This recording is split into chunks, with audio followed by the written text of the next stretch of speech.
The night I decided to stay single at 69, I was standing in my kitchen holding a manila envelope I hadn't opened yet, and I already knew it was going to cost me part of my family. Inside that envelope was a wedding invitation addressed to me and a woman I no longer lived with, sent by mistake or maybe out of habit. Either way, it told me something no one had said out loud yet. They still expected me to pair off, smooth things over, make myself easier to explain. I stood there a long time, listening to the refrigerator hum, feeling that old pressure settle into my chest like it always did when people wanted me to be reasonable. I had been married once before. Long enough to learn how silence can grow louder than arguments, and how trust doesn't usually break all at once. It thins. It frays. It disappears in small moments you talk yourself out of noticing. By the time it's gone, everyone acts surprised, even though you've been living without it for years. After my divorce, people kept saying things like, "You'll meet someone," as if being alone was a temporary condition, like a cold. At first, I believed them. I went on dinners I didn't enjoy, listened to stories that didn't belong to me, laughed at jokes that felt borrowed. I kept thinking companionship would feel safer than it did. But standing there with that envelope in my hand, I realized something that scared me more than loneliness. I realized I was being asked to repeat a pattern that had already cost me my peace, my money, and a good chunk of my dignity. I didn't tear up the invitation. I didn't call anyone. I just set it down on the counter and understood, quietly and finally, that staying single wasn't a failure for me. It was a line I was about to draw, and I knew not everyone would forgive me for it. The trouble didn't come from strangers. It came from my children, and from the way they started talking about my life as if it were unfinished business they had a say in. My daughter was the first to say it out loud. We were sitting in her car after lunch, the engine running, neither of us in a hurry to go anywhere. She said, "Dad, you shouldn't be alone at your age," the same way someone might say I shouldn't be driving at night. Concern dressed up as instruction. I told her I wasn't alone, just single. She sighed like I was splitting hairs.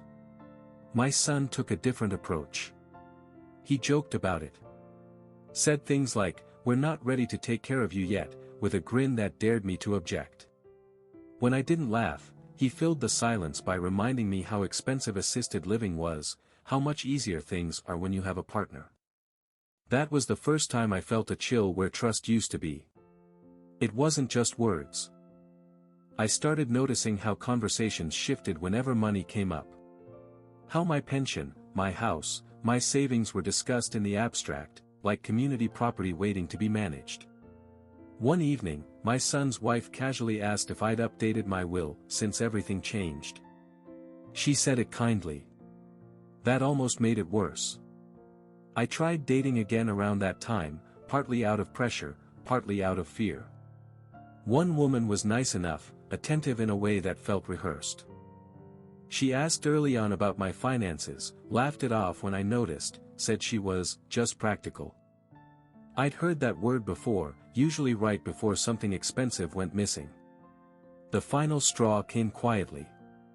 A background check I hadn't asked for showed up on my credit report. Someone had been looking into my accounts. When I confronted my son, he didn't deny it. He said he was just making sure everything was protected. From what, he didn't say. That night, I sat alone in my living room, the lights off, the house creaking the way old houses do. I realized that if I tied my life to someone again, I wouldn't just be risking my heart. I'd be handing over what little leverage I had left. Staying single stopped being a preference then. It became a way to stay upright in a world that was slowly leaning in on me. Word traveled faster than I expected. Once I stopped dating, really stopped, people filled the silence for me. Neighbors asked questions they pretended were jokes. Church friends paired me up in conversation like I was a loose sock. Even my sister called to say she was worried, which in our family usually meant she was embarrassed. The hardest conversations were the ones that sounded reasonable on the surface. My daughter sat me down one afternoon and asked if I was afraid of getting hurt again. I told her the truth. I wasn't afraid of pain. I was afraid of being managed. She didn't like that answer. Said I was being stubborn, maybe even selfish. That word stuck with me longer than it should have. Things escalated when I refused to co-sign a loan for my son. He framed it as temporary help, a bridge. I framed it as risk I couldn't afford. His tone changed after that. Calls became shorter. Visits turned into obligations instead of habits. When I mentioned I wasn't seeing anyone, he muttered, "Figures," like it explained everything he thought was wrong with me. I started noticing how conditional affection can be when people think you owe them a future. Holidays grew tense. Seating arrangements felt strategic. Conversations stopped when I entered rooms.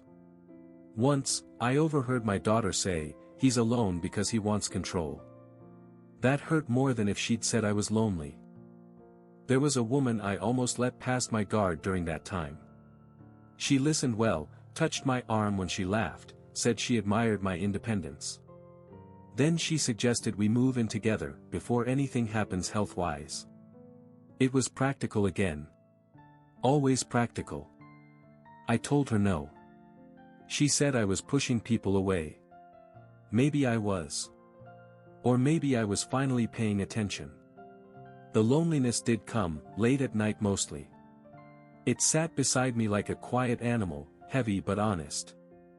What surprised me was how clean it felt compared to the old kind. No negotiations. No suspicion. No sense that I was being evaluated for usefulness. I realized then that staying single wasn't just costing me companionship. It was costing me approval. And once I saw that clearly, I understood why it felt so expensive to everyone else. The real break didn't happen during an argument. It happened during a quiet legal meeting I never planned to have. My financial advisor suggested it, gently. He said, "Given your age and situation, it might be wise to clarify boundaries." Boundaries was his polite word for protection.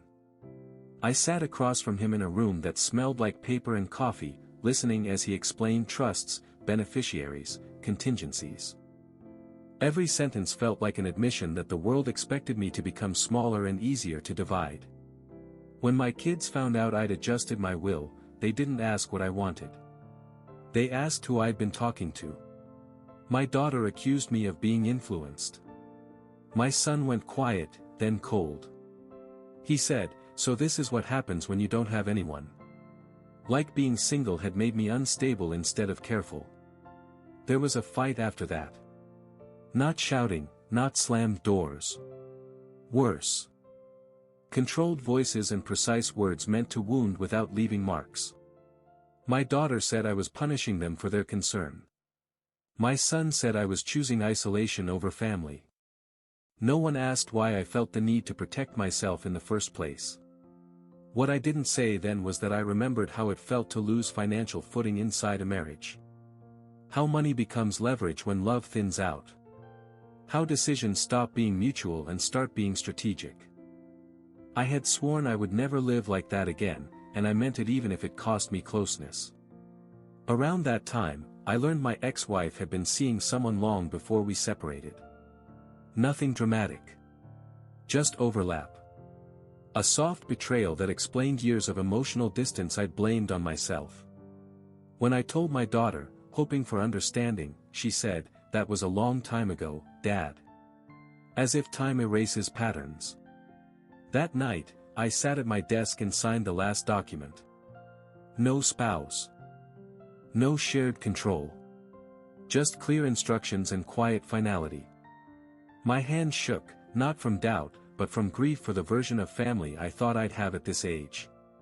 Staying single wasn't making things easier. It was making everything visible.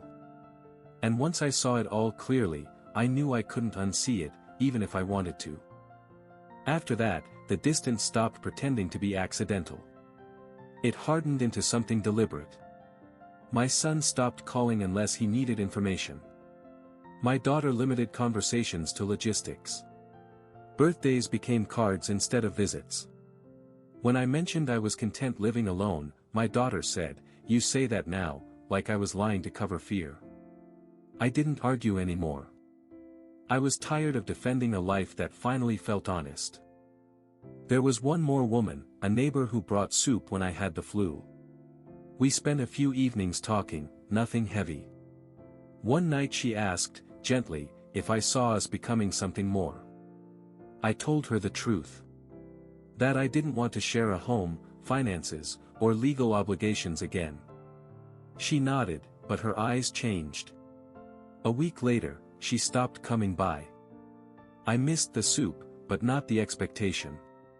The loneliness sharpened around then, especially when I got sick again a few months later. Lying in bed, feverish, I wondered if everyone had been right. If independence was just pride with better posture. But when I recovered and paid my bills, made my own meals, decided my own days, something steadier replaced that doubt. The real betrayal came quietly. I found out my children had spoken to a lawyer without me, asking what options they had if I became incapacitated. They said it was precaution. I heard planning. I heard the future being discussed as if I were already absent. That night, I locked my filing cabinet and changed my passwords. Not in anger. In clarity. I understood then that love without trust turns into supervision, and supervision is a poor substitute for companionship. Staying single had cost me warmth, assumption, and ease. But it had given me something rarer at this stage of life. Control over my own ending, and the quiet strength to protect it. The hardest part wasn't the silence from my kids. It was realizing how quickly I'd become a topic instead of a person. I heard it through a neighbor first. She said my daughter had asked if she'd noticed me slipping. Forgetting things. Acting confused. I wasn't. But the question itself landed heavy. It told me the story was changing without me in it. That's when I understood how easily age gets used as evidence. I confronted my daughter about it. She didn't deny it. She said she was just preparing for what comes next. I asked her if she thought I was incapable now, or just inconvenient. She cried. Said I was twisting her concern. Maybe I was. Or maybe I was finally naming it. We argued then, really argued. Voices raised. Old resentments pulled out like receipts. She said I'd always been distant. I said I'd been careful. She said being single made me rigid. I said being married had made me disappear. Neither of us won. We just got tired. After that, I started simplifying my life. Sold the second car. Moved money into accounts only I could access. Not because I was afraid of theft, but because I was done explaining myself. Peace requires privacy. I learned that late, but not too late. There were nights I sat alone and wondered what it would be like to have someone breathing beside me again. Not for love. For witness. For proof I was still here. But every time I pictured it, I also pictured compromise creeping back in. Decisions softened. Boundaries blurred. Someone else's comfort outweighing my clarity. So I stayed where I was. Ate dinner alone. Took walks without checking in. Let the quiet settle instead of fighting it. It wasn't happiness. It was steadiness. And at my age, steadiness counts for more than romance ever did. Choosing to stay single wasn't about punishing anyone. It was about refusing to be managed in the last chapter of my life. And once I accepted that, the quiet stopped feeling like absence. It started feeling like room. Time did what arguments couldn't. It cooled everything, but it didn't heal much. My daughter still called, just not often. My son sent texts on holidays, short and careful. We learned how to orbit each other without collision. It wasn't warmth, but it was civil, and at my age I've learned not to confuse the two. There was a moment one afternoon that stayed with me. I slipped on the back steps and bruised my hip. Nothing serious, but I sat there longer than I needed to, waiting for the pain to pass. For the first time, I wondered who would know if it didn't. The thought scared me, then surprised me by passing. I got up, went inside, made myself tea. The fear didn't own me. It just visited. Friends asked if I regretted not having someone to help. I told them help always comes with a cost. Sometimes that cost is worth it. Sometimes it isn't. In my case, I'd already paid more than I wanted to again. I did notice how differently people treated me once they understood I wasn't going to change my mind. The pressure eased. So did the invitations. Couples stopped calling. Conversations shortened. I became easier to categorize and easier to leave out. That hurt more than I expected, but it also confirmed something important. People like you best when your life reassures them about their own choices. My staying single didn't do that. It unsettled them. It suggested there were other ways to age with dignity, and not everyone wanted to look at that too closely.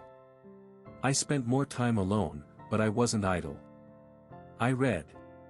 I walked. I kept my affairs in order. I learned my own rhythms again, the ones that don't have to be negotiated. And slowly, the ache softened into something like acceptance. I wasn't building a new life. I was protecting the one I had left, and that felt like the most honest work I could do.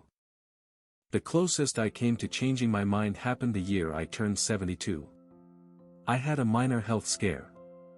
Nothing dramatic, just a test result that came back unclear and required follow-up. Sitting alone in the waiting room, I watched couples hold hands, whisper reassurances, lean into each other like gravity was kinder to them. For a moment, I felt exposed. Not lonely exactly, but singular in a way that felt heavy. My daughter came with me to the second appointment. She was attentive, efficient, already taking notes before the doctor finished speaking. On the drive home, she said, "This is why you shouldn't be alone." Not unkindly. Just certain. I didn't respond right away. I was too busy noticing how she spoke about me like a responsibility she was preparing to inherit. That night, I lay awake thinking about what partnership would look like now. Not romance. Logistics. Who would have access?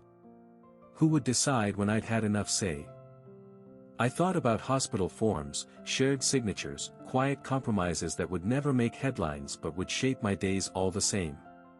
I realized then that what I wanted wasn't company. It was respect. And respect doesn't automatically come with proximity. Sometimes it disappears because of it. The test results turned out fine. Everyone relaxed. My daughter suggested I start looking again, like it was a prescription. I thanked her and didn't. She seemed disappointed, maybe even hurt. I understood that. My choice didn't validate her fears or her hopes. It only honored my own. What surprised me was the relief that followed. Not because the scare passed, but because my resolve did not waver. I didn't feel brave. I felt aligned. Like I had finally stopped arguing with myself. Staying single had taken a toll. It had cost me closeness, reassurance, and the comfort of being easily understood. But it had also kept my life intact, unedited, and mine. And at this stage, that felt less like loss and more like preservation. I'm 74 now, and I live alone in the same house, with fewer things and fewer expectations. The days are quieter. Not empty. Just quieter. My relationship with my children never went back to what it was. It settled into something narrower and more careful. We talk. We're polite. We love each other in the way people do when they've accepted that certain doors are staying closed. I don't blame them anymore. They wanted security. I wanted autonomy. Those don't always live comfortably together. Sometimes, late in the evening, I think about what it would be like to have someone here. Another cup on the counter. Another voice in the room. I don't push the thought away. I let it sit, then pass. Wanting something doesn't always mean you should reach for it. Staying single was the hardest choice I made because it went against what everyone expected of me at this age. It meant choosing uncertainty over familiar compromise. It meant accepting fewer witnesses to my life in exchange for more ownership of it. It meant standing still while others decided I was stubborn, afraid, or unfinished. But it was also the wisest choice because it protected what mattered most to me in the end. My clarity. My finances. My right to decide how I live and how I'm remembered. No one speaks for me now unless I ask them to. There's no triumph in that. No bitterness either. Just a quiet sense of having stayed true to myself when it would have been easier not to. I don't know how much time I have left. None of us do. But I know this. The life I'm living now may be smaller, but it's honest. And when I sit in the quiet, it doesn't feel like I'm missing something anymore.